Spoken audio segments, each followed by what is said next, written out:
Dear students, आज का हमारा टॉपिक है संविधानवाद की धारणा। प्रत्येक देश के संविधान के अपने अपने राजनीतिक आदर्श और लक्ष्य होते हैं, जिनकी प्राप्ति के लिए वह अलग अलग विचारों को अपनाते हैं। यही संविधानवाद की अवधारणा है। अध्ययन की सुविधा के लिए हम इन्हें 3 भागों में बांटते हैं। नंबर 1 है संविधानवाद की पाश्चात्य धारणा, नंबर 2 है संविधानवाद की साम्यवादी धारणा और नंबर 3 है संविधानवाद की विकासशील देशों की धारणा। तो नंबर 1 है संविधानवाद की पाश्चात्य धारणा। संविधानवाद की प्रथम धारणा पाश्चात्य धारणा है। यह अवधारणा सबसे पुरानी विचारधारा है।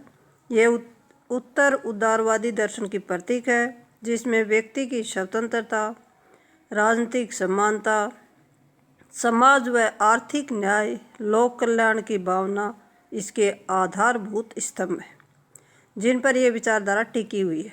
सरकार की शक्तियों को विभाजित करके राजनीतिक क्रिया को प्रभावशाली ढंग से लागू किया जाता है। संविधानवाद की पाश्चात्य धारणा के मुख्य 2 आधार हैं। नंबर ए है सीमित सरकार की परंपरा और बी है राजनीतिक व्यक्तित्व का सिद्धांत। सीमित सरकार की परंपरा। सीमित सरकार की परंपरा के मुख्य पक्ष हैं। नंबर 1 कानून का शासन, रूल ऑफ लॉ। विधि या कानून के शासन से हमारा अभिप्राय ऐसी शासन व्यवस्था से है जिसमें शासन किसी व्यक्ति विशेष की इच्छा अनुसार नहीं, अपितु कानून या विधि के अनुसार चलाया जाता है। इसमें राज्य व सरकार के कार्यों, शासन के अंगों, प्रतिनिधियों के चयन आदि के विषय में विस्तार से वर्णन विधि के अनुसार चलाया जाता है। इसके अंतर्गत संवैधानिक संप्रभुता वाली राजनीतिक व्यवस्था सर्वोच्च होती है। शासन सार्वभौम और समस्त अधिकारी अपनी सत्ता विधि के अनुसार प्राप्त करते हैं। कानून की दृष्टि से सभी व्यक्ति समान होते हैं। सभी व्यक्ति समान एकाधिकार प्राप्त करते हैं। सभी को समान एकाधिकार मिलते हैं।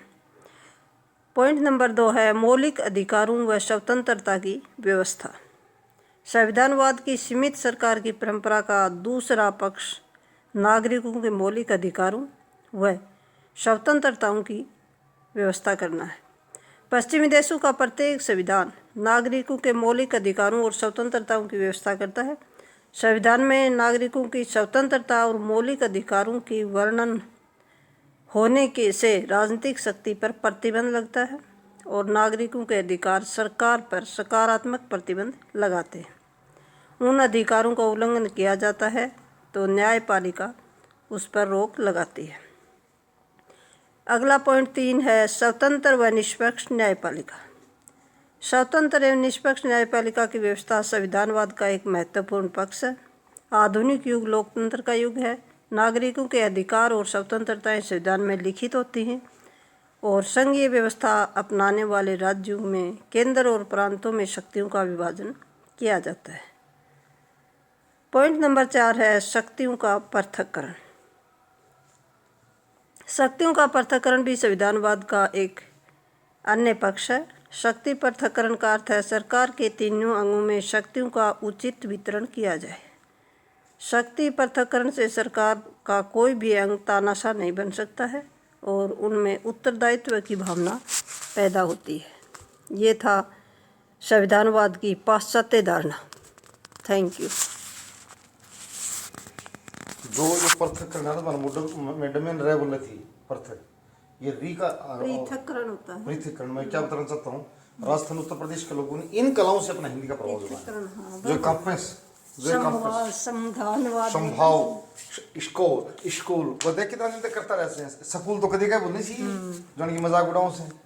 स्कूल